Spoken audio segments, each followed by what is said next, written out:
আসসালামু আলাইকুম ভিউয়ার্স, আশা করি সবাই ভালো আছেন। আরও একটি জব সার্কুলার ভিডিও নিয়ে আপনাদের সামনে হাজির হলাম। আজকের ভিডিওটি হবে বাংলাদেশ বিদ্যুৎ উন্নয়ন বোর্ডের একটি জব সার্কুলার নিয়ে। অস্থায়ী জব সার্কুলার, দৈনিক সম্মানের ভিত্তিতে, সম্পূর্ণ অস্থায়ী ভিত্তিতে পেঞ্জুগঞ্জ বিউব উচ্চ মাধ্যমিক বিদ্যালয়, পেঞ্জুগঞ্জ, সিলেট ও শিক্ষক নিয়োগের বিজ্ঞপ্তি। আপনারা ভিডিওটি না টেনে সম্পূর্ণ দেখলে আশা করি সব কিছু ক্লিয়ার হবে। আমি সার্কুলারটি সম্পর্কে আপনাদেরকে বিস্তারিত বলতেছি। কি কি শিক্ষাগত যোগ্যতা, কিভাবে কি করবেন, আবেদন, বেতন, সব কিছু আপনাদেরকে আমি স্টেপ বাই স্টেপ বলে দিব। শিক্ষক আবশ্যক নিয়োগ বিজ্ঞপ্তি। এই মর্মে জানানো যাচ্ছে যে সম্পূর্ণ অস্থায়ী দৈনিক সম্মানী ভিত্তিতে বাংলাদেশ বিদ্যুৎ উন্নয়ন বোর্ডের আওতাধীন পেঞ্জুগঞ্জ বিউব উচ্চ বিদ্যালয়, পেঞ্জুগঞ্জ, সিলেট নিম্নবর্ণিত পদে জনবল নিয়োজন করা হবে।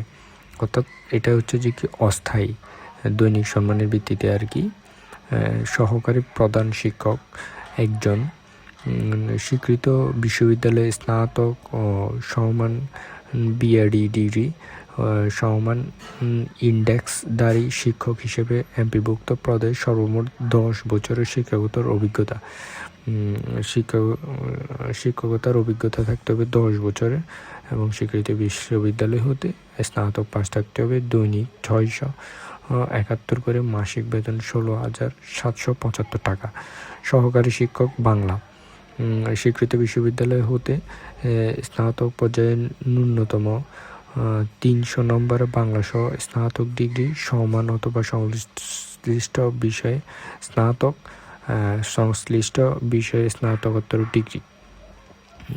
সবগুলোর মধ্যে আপনার স্বীকৃত বিশ্ববিদ্যালয় থেকে পাশ হতে হবে এবং স্নাতক থাকতে হবে কমপ্লিট। এর মধ্যে 602 টাকা করে 15,050 টাকা, 15,050 টাকা প্রতি মাসে 15,050 টাকার মতো আপনার আসবে। সহকারী শিক্ষক ইংরেজি, স্বীকৃত বিশ্ববিদ্যালয় হতে স্নাতকের ন্যূনতম 300 নম্বর ইংরেজি স্নাতক ডিগ্রি সমানত সংশ্লিষ্ট বিষয়ে স্নাতকোত্তর ডিগ্রি থাকা লাগবে। সহকারী শিক্ষক ব্যবসায় শিক্ষায়, স্বীকৃত বিশ্ববিদ্যালয় হতে বাণিজ্য ব্যাচেলর অব বিজনেস স্টাডিজ বিভাগে স্নাতক ডিগ্রি ও সমমান। 2 থেকে 11 নম্বর পর্যন্ত সবগুলোর হচ্ছে যে কি দৈনিক বেতন হচ্ছে যে 602 টাকা, মাসিক বেতন হচ্ছে যে 15,050 টাকা। সহকারী শিক্ষক তথ্য যোগাযোগ প্রযুক্তি একজন, স্বীকৃত বিশ্ববিদ্যালয় হতে কম্পিউটার বিজ্ঞান, কম্পিউটার সায়েন্স অ্যান্ড ইঞ্জিনিয়ারিং, তথ্য প্রযুক্তি, তথ্য যোগাযোগ প্রযুক্তি বিষয়ে স্নাতক সমমান অথবা বাংলাদেশ কারিগরি শিক্ষা বোর্ড হতে ন্যূনতম 3 বছরের মেয়াদী diploma in computer science and technology degree অথবা স্বীকৃত বিশ্ববিদ্যালয় হতে স্নাতক ডিগ্রি সমমান সহ বাংলাদেশ কারিগরি শিক্ষা বোর্ড হতে 1 বছর মেয়াদী post graduate diploma advanced certificate course in computer technology, diploma in computer operation course. আপনাদের এখানে তথ্য যোগাযোগ প্রযুক্তির জন্য অর্থাৎ আইসিটি সহকারী শিক্ষকের জন্য অনেক অভিজ্ঞতা চেয়েছে। সহকারী শিক্ষক গণিতের ক্ষেত্রে হচ্ছে যে স্বীকৃত বিশ্ববিদ্যালয়ে স্নাতক পর্যায়ে ন্যূনতম 300 নম্বরের গণিত সহ বিজ্ঞান বিভাগে কোর্স স্নাতক ডিগ্রি। সহকারী শিক্ষক ধর্ম ও নৈতিক শিক্ষা হিন্দু, স্বীকৃত বিশ্ববিদ্যালয় হতে হিন্দু ধর্মের উপাধি ডিগ্রি সহ স্নাতক সমমান অথবা সংস্কৃত বিষয়ে স্নাতক ডিগ্রি সমমান। সহকারী শিক্ষক গৃহস্থ বিজ্ঞান, স্বীকৃত বিশ্ববিদ্যালয় হতে সংশ্লিষ্ট স্নাতক ডিগ্রি ও সমমান।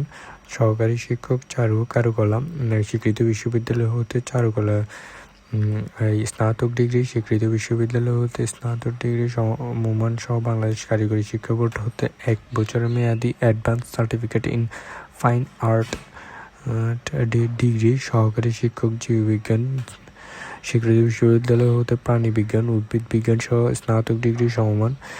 সহকারী শিক্ষক গ্রন্থাগার ও তথ্য বিজ্ঞান স্বীকৃত বিশ্ববিদ্যালয় হতে ডিগ্রি ও সমমান যে কোনো বিষয়ে স্নাতক ও সহ গ্রন্থাগার বিজ্ঞানী ডিপ্লোমা ডিগ্রি। এই অফিস সহায়ক এসএসসি দাখিল সমমান, অর্থাৎ এসএসসি পাস করলেও হবে। মাসিক বেতন হচ্ছে 12,375 টাকা, আর দৈনিক হচ্ছে যে কি 495 টাকা। আপনাদের সম্পূর্ণ সকল পদ সম্পর্কে আমি আপনাদের ধারণা দিয়ে দিছি। শুধু লাস্টের 12 নম্বর অফিস সহায়ক পদের জন্য আপনাদের 12,375 টাকা দেওয়া হবে, আর বাকিগুলোর জন্য দেওয়া হবে 15,000 টাকা, আর সহকারী প্রধান শিক্ষকের জন্য দেওয়া হবে 16,700 টাকা। অর্থাৎ আপনারা যারা স্বীকৃত বিশ্ববিদ্যালয় থেকে কোনো বিষয়ের উপরে স্নাতক, যে বিষয়ের উপরে স্নাতক আছে, তারা ওই বিষয়ে আপনারা আবেদন করতে পারেন। ওটা হচ্ছে অস্থায়ী চাকরি। অস্থায়ী চাকরির মধ্যে একটা সুবিধা হলো যে কি আপনার এখানে যোগ্যতা বাড়ে, আর এটা হচ্ছে যে কি একটা সরকারি জায়গায় যেহেতু আপনি অস্থায়ী চাকরি করতেছেন, আপনার আর পরবর্তীতে শিক্ষকের জন্য, সরকারি শিক্ষকের জন্য আবেদন করলে আপনার ওইটা বেশি অগ্রাধিকার দেওয়া হবে। তাই এখানে চাকরি করে কয়েক বছর অভিজ্ঞতা নিতে পারেন। এটা খুবই লাইফের জন্য খুবই আপনার এগিয়ে যাবে, আপনার আরও অনেক অগ্রাধিকার পাবেন এটা অন্য জায়গায় আবেদন করলে। আর আবেদনের শেষ তারিখ হচ্ছে 31/3, মানে অর্থাৎ মার্চের 31 তারিখ পর্যন্ত থাকবে। বাংলাদেশের নাগরিক হতে হবে। তারপরে হচ্ছে কি আপনার পদের জন্য এসএসসি ও এসএসসি অথবা সমমানের জিপিএ 5 স্কেলের ক্ষেত্রে ন্যূনতম 3.5 থাকতে হবে। স্নাতকোত্তর ডিগ্রির পরীক্ষায় সিজিপিএ এত থেকে 2.5 থাকতে হবে। সমগ্র শিক্ষা জীবন একটির বেশি তৃতীয় বিভাগ শ্রেণী সমান জিপিএ সিজিপিএ গ্রহণযোগ্য হবে না।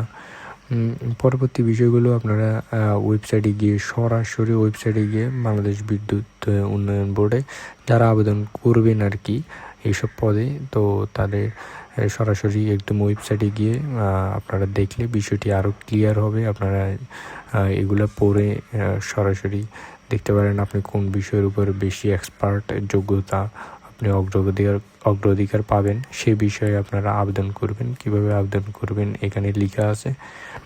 এখানে আবেদন করার সিস্টেম দেওয়া আছে, আপনারা ওই শর্তাবলী দেখবেন, শর্তাবলীগুলো দেখে আবেদন করতে পারবেন। এবং এখান থেকে আমি এই পিডিএফটি ডিসক্রিপশন বক্সে লিঙ্ক দিয়ে রাখবো ওয়েবসাইটে ঢুকে আপনারা পিডিএফটি সম্পূর্ণ পড়ে ডাউনলোড করে পড়তে পারবেন, বা আমার ভিডিও থেকে স্ক্রিনশট মেরে আপনারা সরাসরি ওখান থেকে পড়ে নিতে পারেন কি যোগ্যতা, কোন বিষয়ে, ওই সব বিষয়গুলো আপনারা স্ক্রিনশট মেরে দেখতে পারেন। পরবর্তীতে আবেদন করতে পারেন। ওয়েবসাইটে গিয়ে কিভাবে আবেদন করতে হবে সম্পূর্ণ বিষয়গুলো জানবেন, পড়বেন, দেন আবেদনটি করবেন সম্পূর্ণ। ঠিক আছে ভিউয়ার্স, আসসালামু আলাইকুম। লাইক কমেন্ট সাবস্ক্রাইব করে পাশে থাকবেন আরও নতুন ভিডিও পাওয়ার জন্য। আরও নতুন সার্কুলার ভিডিও দিব, প্রতিনিয়ত সার্কুলার ভিডিও দিব। আপনারা যদি আমাকে আমার চ্যানেলটি লাইক কমেন্ট সাবস্ক্রাইব করে পাশে থাকেন, আমি আরও অনুপ্রাণিত হয়ে নতুন ভিডিও দেওয়ার আর প্রবণতা আরও বেশি বাড়বে। ঠিক আছে, ধন্যবাদ, আসসালামু আলাইকুম।